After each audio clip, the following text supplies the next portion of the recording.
তৃতীয় ধাপ, এই পর্যায়ে আমরা স্বচ্ছ মানে ঝকঝকে তকতকে একটি জায়গা পাবো, আমাদের কাজের জায়গা, তাই না? সো আমরা কি কি ধাপ আগে শেষ করে এসেছি? সরানো, অপ্রয়োজনীয় জিনিস আগে সরিয়ে ফেলেছি। তারপর যেই জিনিসগুলো আছে সেই জিনিসগুলোকে আমরা এমন ভাবে বিন্যাস করেছি, এমন ভাবে সুন্দরভাবে অর্ডারে সাজিয়েছি যেন আমাদের কাজ করতে সুবিধা হয়। এখন তৃতীয় ধাপে আমাদের মাথায় রাখতে হবে যে আমরা যেন এমন একটি জায়গা পাই যেটি ঝকঝকে চকচকে, রাইট? কিন্তু এটাও মাথায় রাখতে হবে যে পরিষ্কার করাটা কিন্তু এই ধাপের মূল উদ্দেশ্য নয়।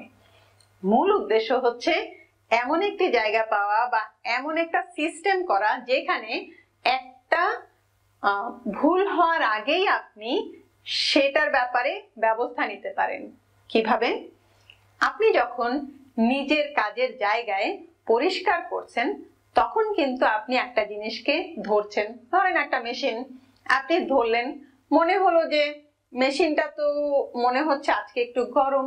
তার মানে আমাদের যে ষষ্ঠ ইন্দ্রিয় আছে, আমরা স্পর্শ করতে পারি, নাক দিয়ে আমরা গন্ধ নিতে পারি, আমরা কান দিয়ে শুনতে পারি।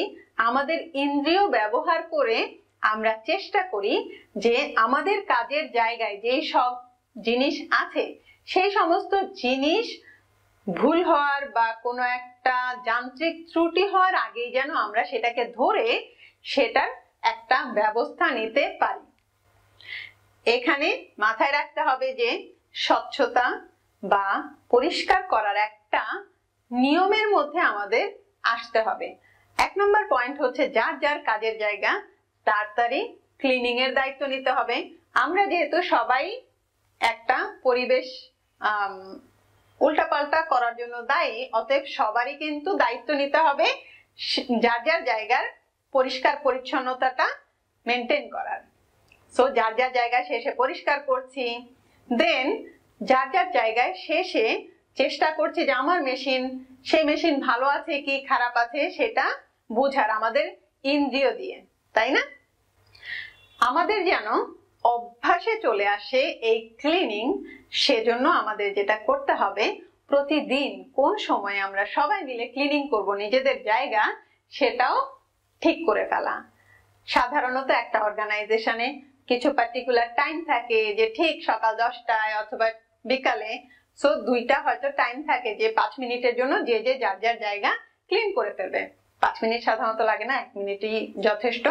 সো কিভাবে আপনি সিগন্যাল পাবেন যে হ্যাঁ আমাদের ক্লিনিং এর টাইম হয়েছে, সবাই একসাথে ক্লিনিং করব, সেই ব্যবস্থাটা আমরা সাধারণত 5S যে কোঅর্ডিনেটর থাকে তার সাথে বসে ডিসকাস করে ওইটা স্টাবলিশ করতে পারি। সো শাইনিং এ আপনি কি করছেন? নিজের জায়গা পরিষ্কার করছেন। পরিষ্কার করার সময় আপনি যদি দেখেন যে কোনো সমস্যা হয়েছে মেশিনে, তখন সেটা যদি নিজে সমাধান করতে পারেন আপনি নিজেই করে ফেলবেন। যদি না পারেন তাহলে মেইনটেনেন্সের জন্য আমরা চলে যাচ্ছি। এখানে আপনারা একটি ক্লিনিং বা ইন্সপেকশনের স্ট্যান্ডার্ড দেখতে পাচ্ছেন, যেখানে বলা আছে যে আপনার কাজের জায়গায় মনে করুন একটা ডিসপ্লে বোর্ড আছে, অফিসের একটা টেবিল আছে। সো টেবিল তো আমরা প্রতিদিন পরিষ্কার করি, কিন্তু আপনার ফ্যান কি আপনি প্রতিদিন পরিষ্কার করেন? করেন না। অতএব কত ঘন ঘন আপনি কোন জিনিসটা ক্লিনিং করবেন, কিভাবে সেটা করা হবে, সেটার একটা স্ট্যান্ডার্ড আমাদের তৈরি করে নিতে হবে।